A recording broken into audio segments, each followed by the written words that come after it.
Good morning, everyone. I'd like to call to order the Portsmouth Port and Industrial Commission for Tuesday, January 23rd, 2024. I'd like to take this opportunity to welcome two of our new commission members, Mr. Keith Rice and Mr. Ned Barham. Good morning. Thank you very much. Appreciate it. You're welcome. Roll call, please. Good morning. Thank you, Chair. Ms. Allen? Present. Mr. Foster? Present. Mr. Hanson is absent. Ms. McSwain? Present. Mr. Peterman? Here. Mr. Rice? Present. And Mr. Barham. Here. Chair, we do have a quorum. Okay, thank you. You have before you the minutes of November 28, 2023. There is an amendment. Thanks for the catch, Councilman Hugo.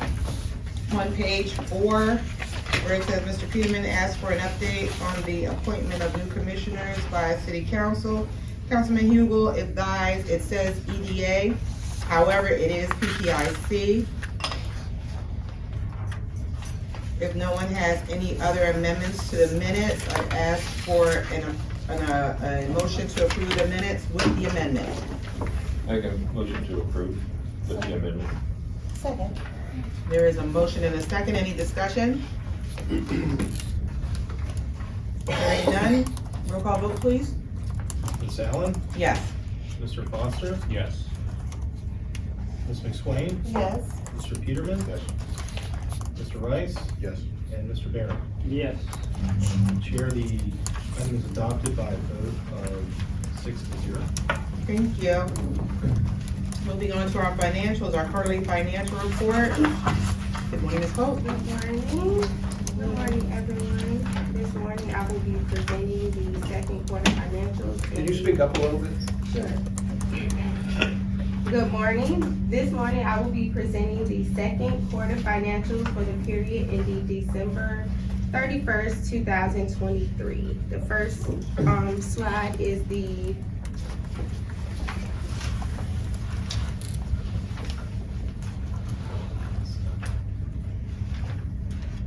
Bear with me for a second. While we're working to bring them up on the overhead, I do believe in your packet, in front of you at the table, there is a copy, a hard copy of the financial report. It should be just behind the meeting minutes. So you do have a printed Yes. copy.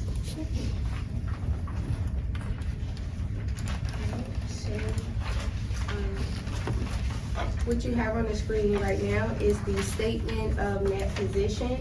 Currently, we have $830,000 in cash. We have 1.2 million in accounts receivable, which we will also pay out if you look at the liability portion. We still have 2 properties held for sale, totaling $332,000. Again, as I stated, the 1.2 in receivable also is a liability which would be paid out.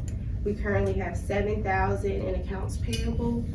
For our daily operating expenses, we still have a $200,000 liability due to the Commonwealth, ending with a net position of $955,000, which is a slight decrease of $47,000 from the year ending June 30th. The slide that you see right now is just a detailed breakout of the 1.2 million that we have in AR and liabilities, which consists of 2 Port Host community grants.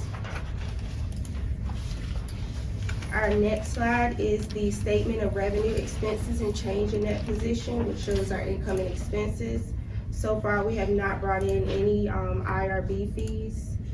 We have had $7,705 worth of operating expenses. We have paid out 1 grant, which was the Star-based grant for $50,000. We have brought in $10,000 worth of investment income, and again, our net position is $955,000. This right here is just a detailed breakout of the interest that we earn every month, and again, that is at $10,000 right now.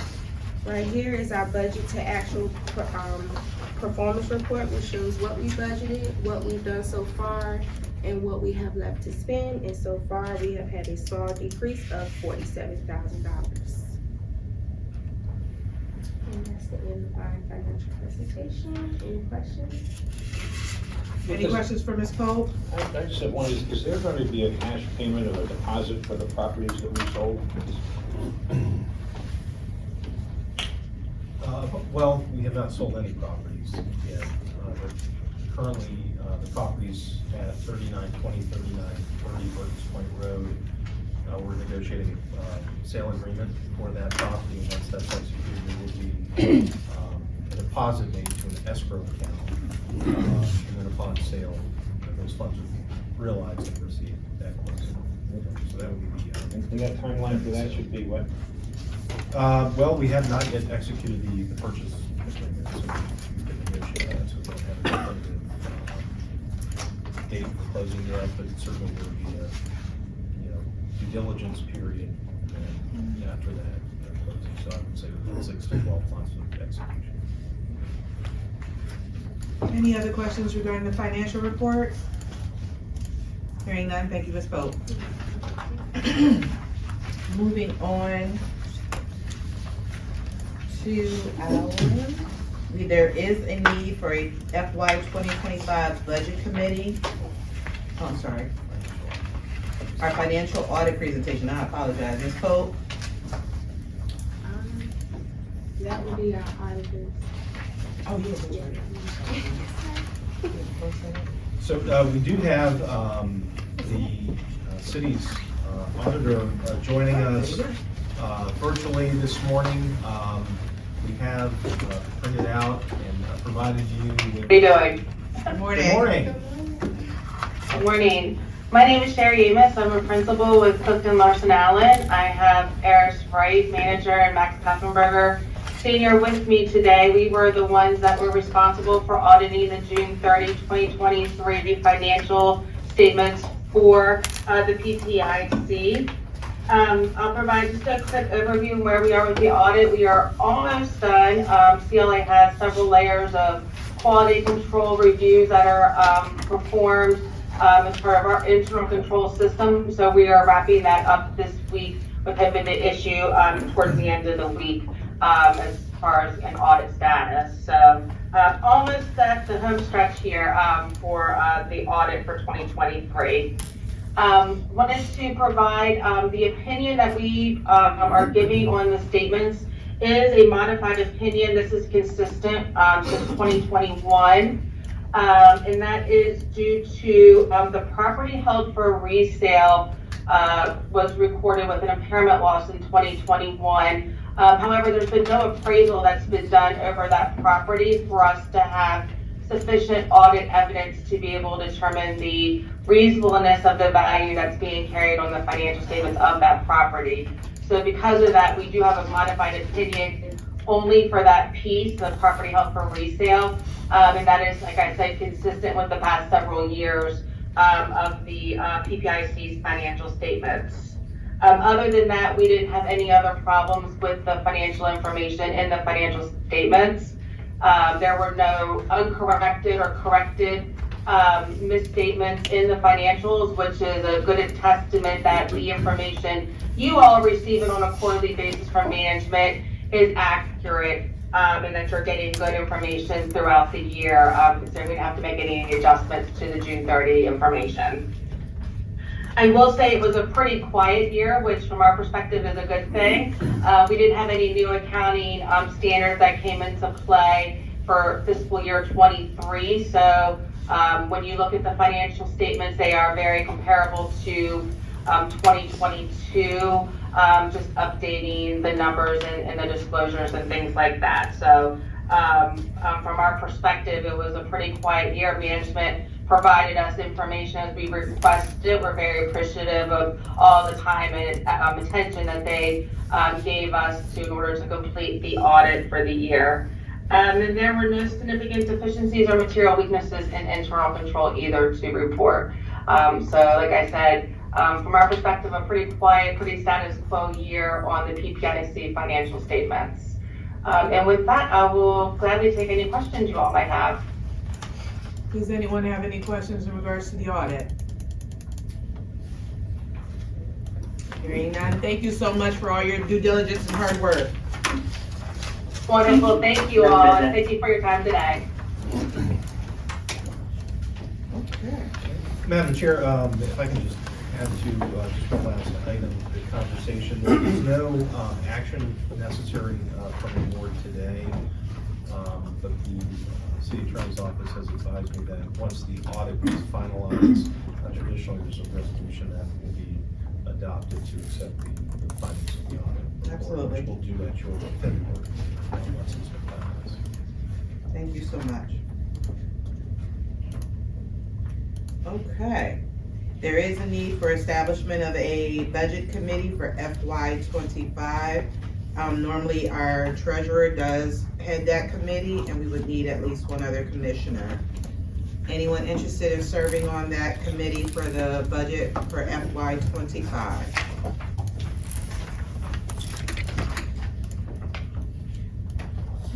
Come on.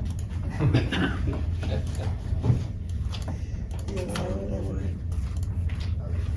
right. Mr. Rice, we appreciate you stepping up there. Thank you.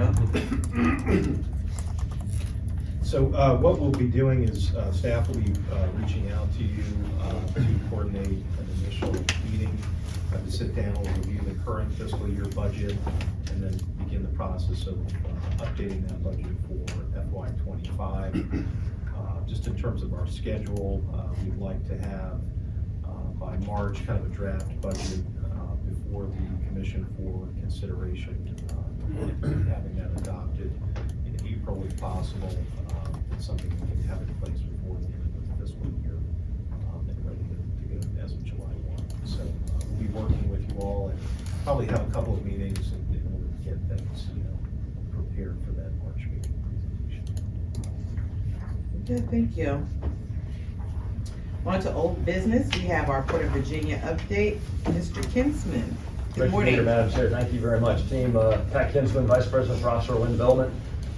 Chris sends his best. He could not make it today. We're doing multiple engagements, but I've been on with the port team for about 2 years, focused primarily on Portsmouth Marine Terminal and the offshore wind development that's happening there, and so I'll touch on a few things. Prior to that, I served with the U.S. Army Corps of Engineers, retiring at the end of 21, and so I'm in kind of career phase 2, and great to be on the port team, but working across Hampton Roads with a lot of great teammates like you guys. So first update, I know Chris talked in detail about our container volumes writ large. I was able to watch a video last night. I thought Chris did a great job. As we look at the volumes, again, we're in a period of normalization kind of post-COVID. I know Chris talked about that in depth. As we closed out 23, our total TU volume was 3.2 million. So that's about 11% down from the last calendar year, but it's about 17% up from calendar year 19 post or pre-COVID. So we're fortunate again that kind of the worldwide supply chain snafus, we really didn't experience that here at the port a little bit, but not certainly like the West Coast. As we look at some of our exports, we're up a little over 2%. So good news for Virginia and surrounding states as we're bringing that cargo and pushing it out via the supply chain, and then rail growth saw a slight increase. I don't have the exact numbers yet, but again, big picture kind of normalization post COVID / pandemic. Sustainability efforts may continue for us. That's a huge priority. You may have seen our 1st of January announcement where we're now powered by 100% clean energy. So really proud of that effort and continue to stay focused on sustainability. We're the first U.S. East Coast port to do that, and well ahead of our 2032 goal. So that's a pretty significant accomplishment, and we're again pushing hard towards the 2040 decarbonization goal as well. Port-centric development, also an ongoing priority. The Eunice at Wild Duck Lane really set to open, I think, any day now, so that's tremendous news. And I'd asked Chris about the note that he gave me, but it really shows the Port Host Development Revitalization Fund that's overseen by, I guess, Virginia Department of Housing. A great use of that fund to repurpose, a site that had a previous use that had ended, and now We've got a brand new facility here in Portsmouth that's gonna be helping drive container volume and really helping industrial base grow here. And last but certainly not least is all the work that's been going on in the Portsmouth Marine Terminal. We're roughly 60% complete on the project. We've serviced 2 offshore wind vessels now, so the first 16 monopiles or the large steel foundations that will be installed offshore as part of Dominion Energy's Coastal Virginia offshore wind. They successfully transited, from Europe and are stored on the terminal. We'll be continuing to receive more, and in early May, Dominion will start their offshore construction. So a new vessel will make a call at the Portsmouth Marine Terminal. That vessel will load, I believe, 6 of these 1,200 plus ton monopiles and begin that offshore installation. That will then, for the port, really mean a little bit of increased, continuing to load in stockage coming from Europe and then load out for Dominion's offshore construction. So things are continuing to ramp up and go well, and it's exciting. Again, I was talking a little bit earlier, we've got a great position, I think, with the Portsmouth Marine Terminal facility, and it's gonna anchor offshore wind in Virginia here for, I think, the next decade plus. And I say decade plus, and I say I think because there have been some offshore wind headwinds, no pun intended, with about 8 gigawatts of part of the administration's 30 gigawatt goal. About 8 gigawatts have been delayed and or canceled, and Dominion's project is absolutely not one of those. It's on time and on budget. That concludes my update. If you have any questions. Any questions? One quick question. I heard a news article on the problems of the 2 canals this morning. The Panama Canal suffering a drought, and obviously the Houthi missile firing, Suez Canal. Yeah. Has anybody looked at whether or not that's going to have any effect on on business here? So I know Port Team is watching that closely. Mr. Edwards, our CEO, was actually up in Washington, I believe it was last week, testifying about that situation. And at least some of the articles that I've read talked about, shippers making a decision to obviously not use the Red Sea and to take a longer route. So I believe that will impact costs. I'm not sure it will impact container volume at this point, but I can certainly take that question and get some additional input if you're interested. Well, don't stress too much over that. Just as a matter of curiosity, I know in past years, a lot of business has been directed to the West Coast because of different issues here and there, and I didn't know if that was, maybe it's too early to tell, I don't know, but just thought it was a matter of curiosity. No, I hear you, sir. I think we've also, again, benefited from the West Coast supply chain snarls where shipping lines saw the great system that we have here and were able to redirect some of their cargo to the east. Hope we keep it. Absolutely. Okay, thanks. Any other questions? Thank you so much. Absolutely. You're welcome. Update on 3920, 3930 Burton's Point Road. Yes, thank you, Madam Chair. I spoke a little bit about this earlier during the financial report, but just to recap, property at 3920, 3930 Burton's Point Road. These are the 2 PPIC-owned properties. The property at the north is the former location of the Portsmouth Public School maintenance facility. The southern portion is a wooded area that we sometimes refer to as the former Bain Brothers property. These properties are both currently under a letter of intent with Stonemont Financial Group. We are in the process of negotiating the purchase agreement with Stonemont to acquire the properties for development. It is planned for industrial warehousing development, about 164,000 square feet. While we're negotiating the agreement, we're working with Stonemont on some of the due diligence items as it relates to the site. and that includes some environmental work that's being investigated. For the benefit of our new board members, the 3920 property, it's essentially right now is a kind of capped gravel yard, and is part of a EPA Superfund site project, which is the Atlantic Wood cleanup, and that is including area just to the north where Atlantic MetroCast currently operates, but that was formerly the location of Atlantic Wood Industries. They treated wood products with creosote, and some of that material had over time migrated into the Elizabeth River and did require a considerable amount of cleanup. So a portion of the cleanup work extended into our site at 3920. So there are some fill materials that have been placed on our property. It's elevated the property about 8 feet. So we have a nice elevated and capped about 5-acre site there. The adjacent property is wooded. A portion of that is wetlands, so we're really working right now to determine how much of that land can be used. If we can advance to the next slide, I think that, if you can make it out, shows in the green, the light and dark green, there are some of the wetlands areas that have been identified.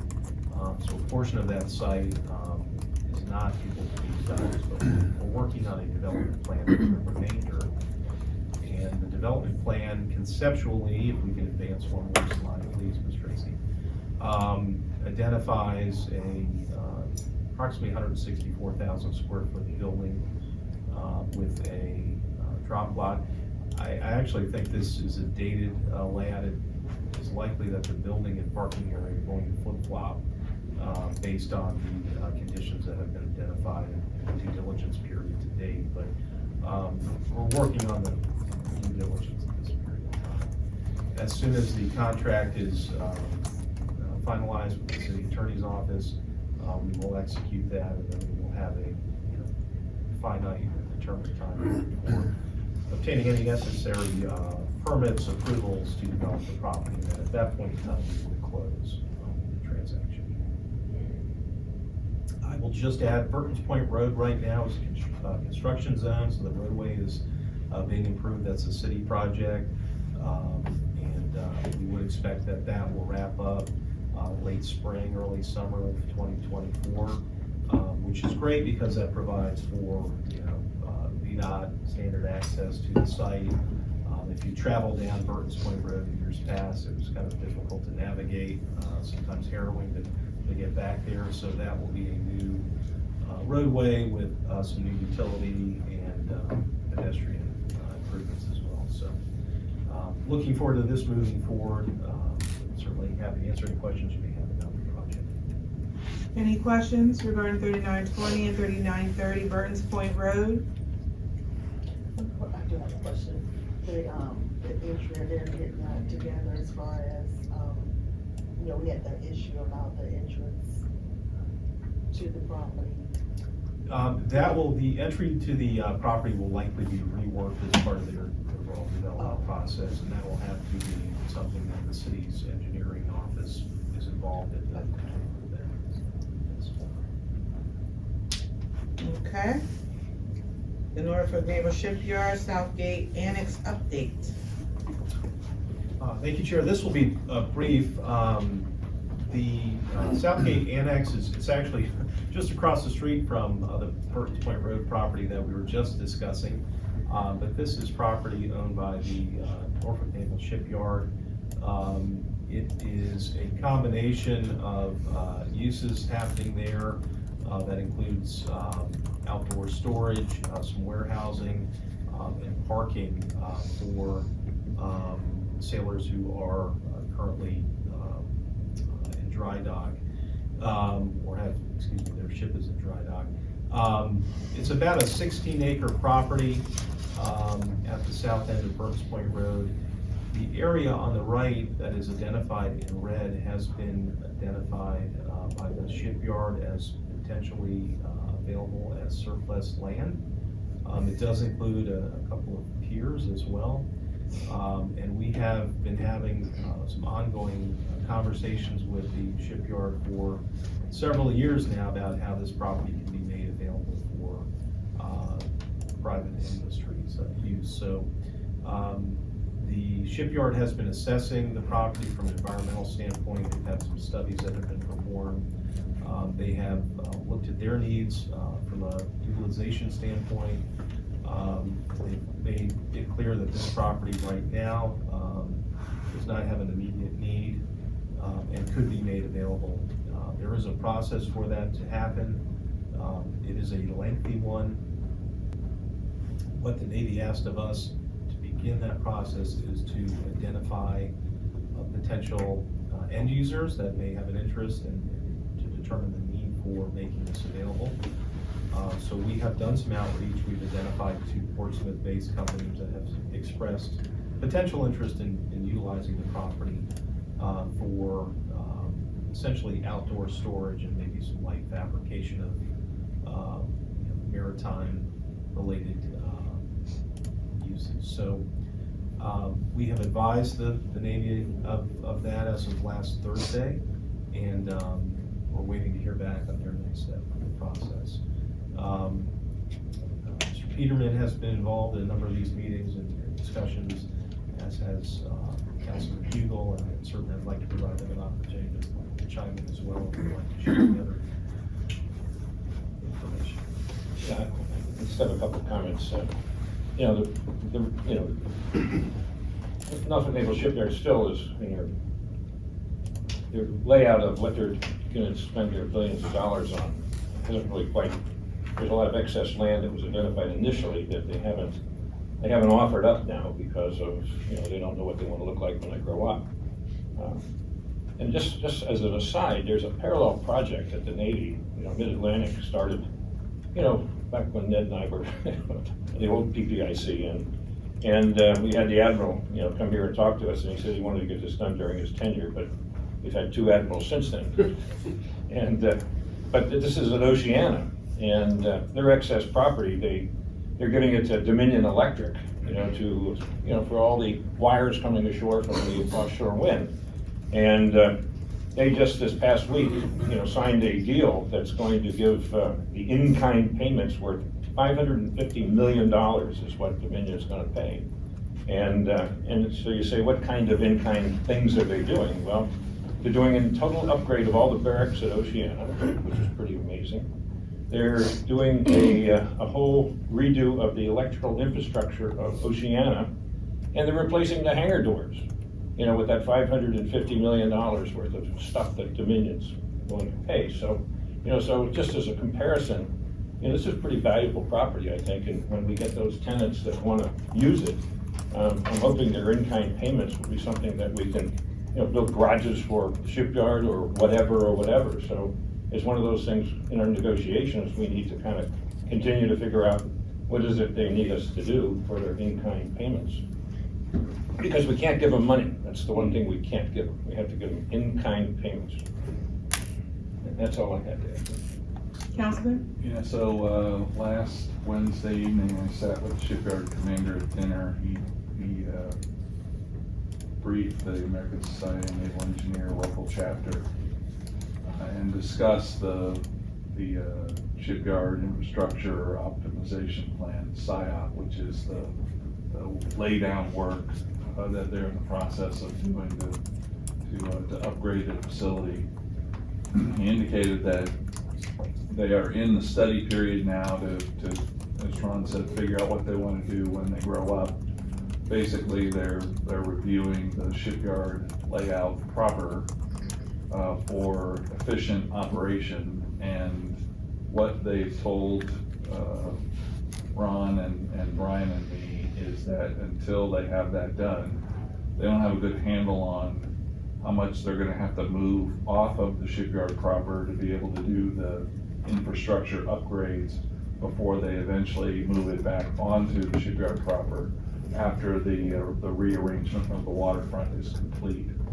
The shipyard commander mentioned that their study process should be complete by the end of 2025, so we're still a year, almost 2 years away from them knowing what's gonna happen.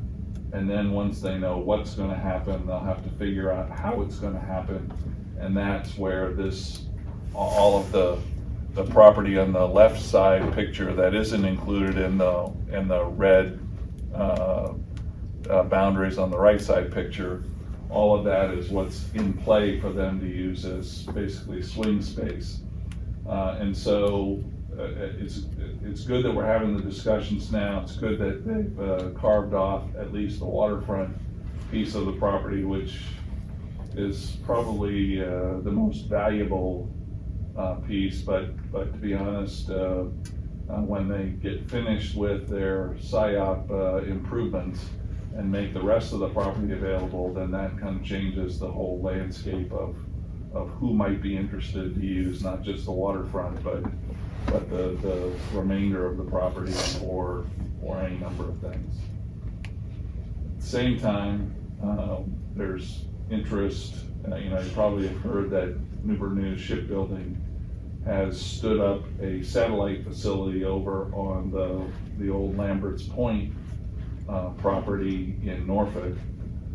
They've done that because the amount of construction going on over at Newport News Shipbuilding exceeds the laydown footprint that they have to build pieces of ships that become the puzzle pieces for aircraft carriers and submarines.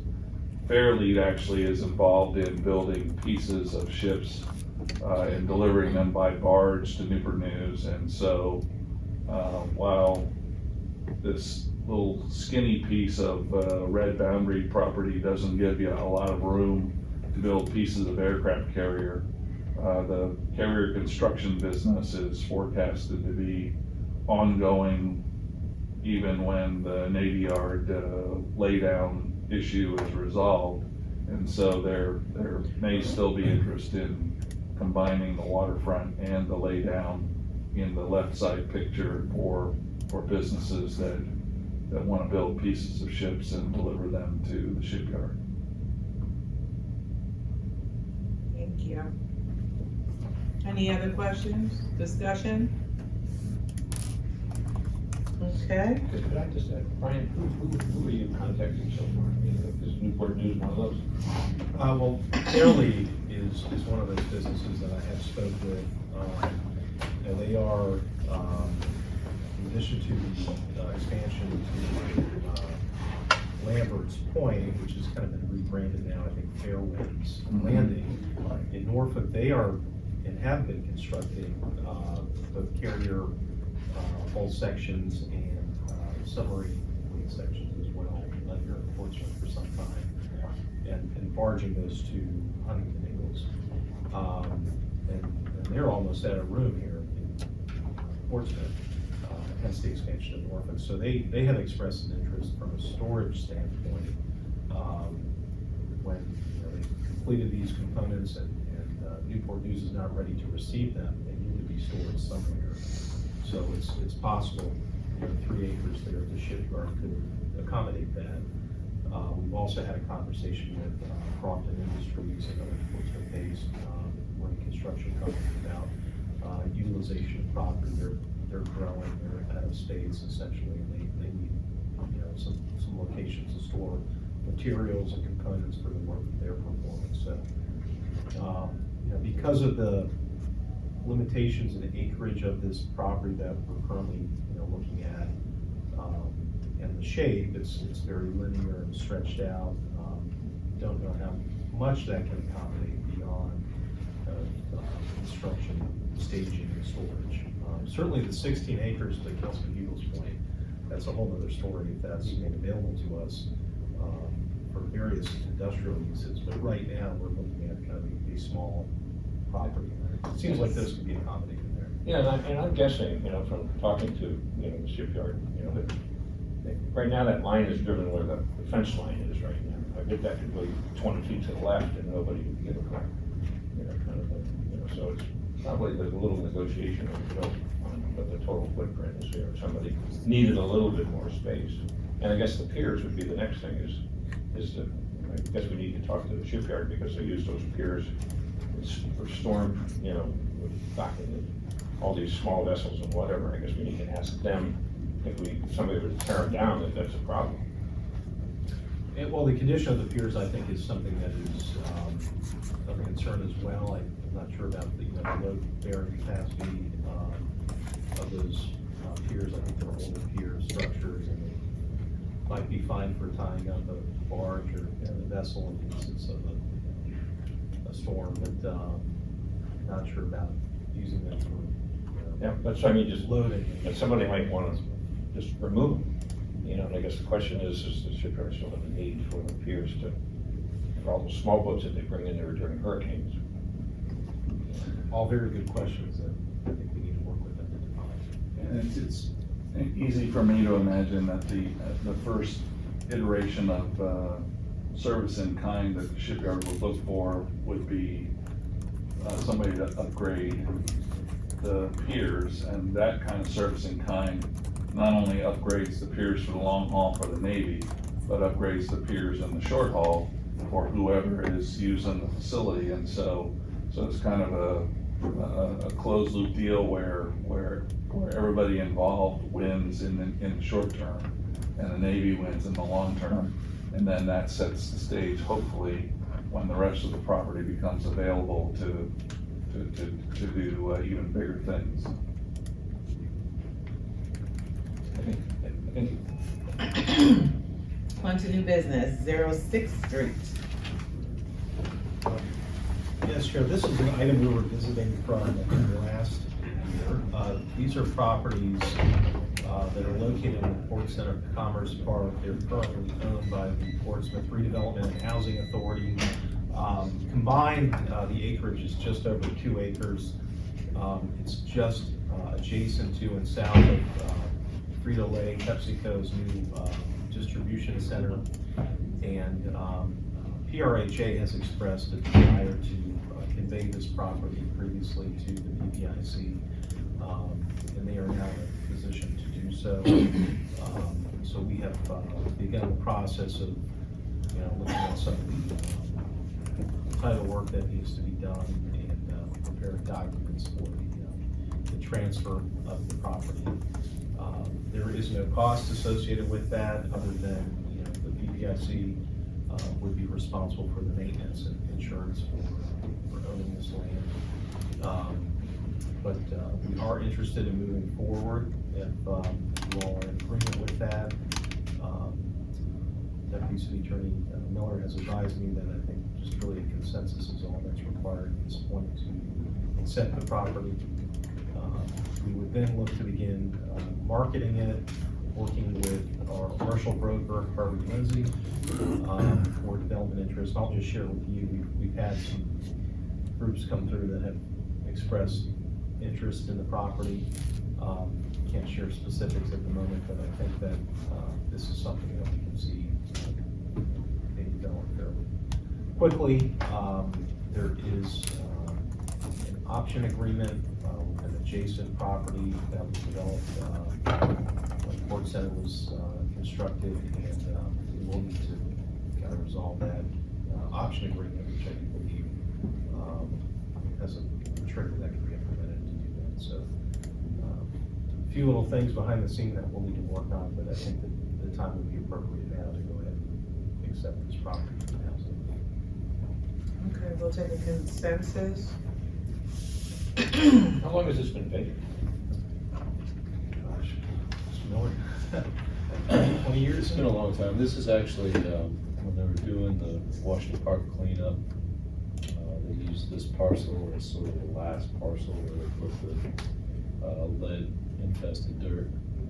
So this was the last parcel released by EPA back in the 2000s when they were doing that cleanup. So there's no cleanup or anything required on this farm?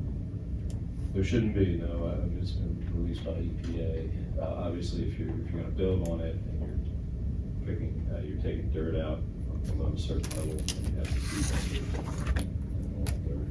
So there's a heightened environmental cost of construction, but there shouldn't be any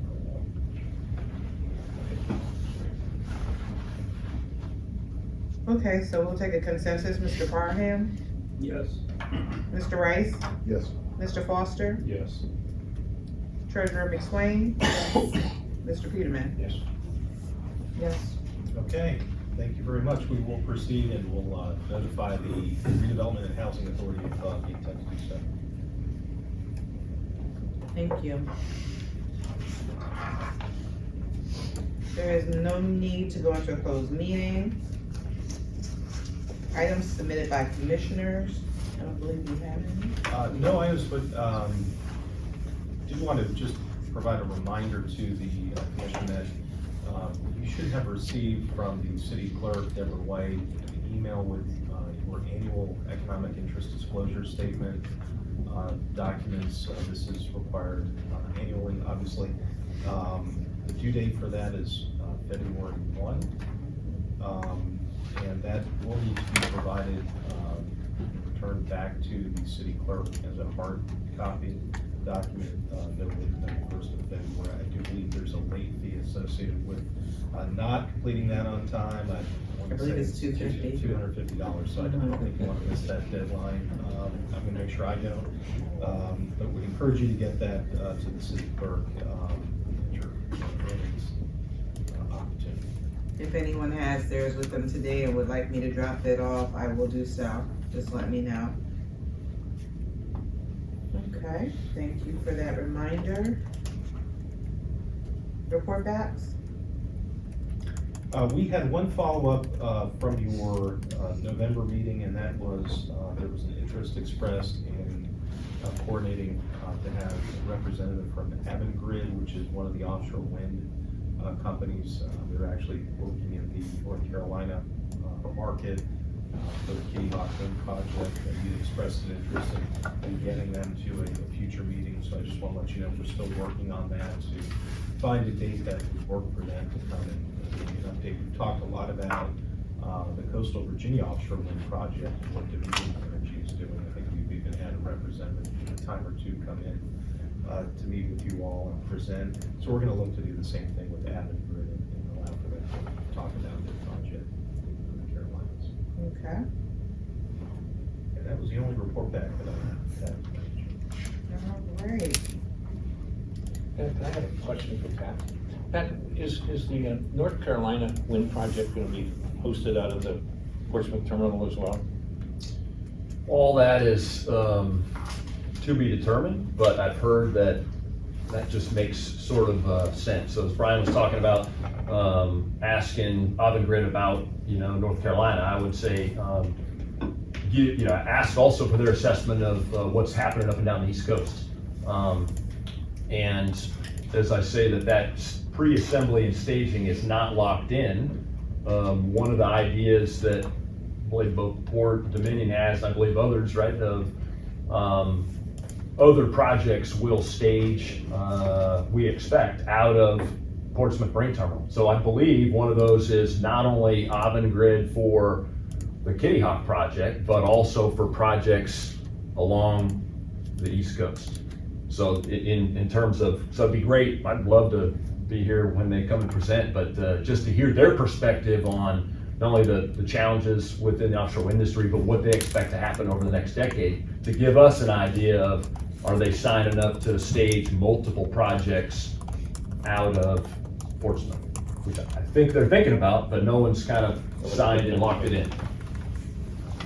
Okay, thank you. Okay, as we have completed our agenda, motion for adjournment. I so move. We are adjourned.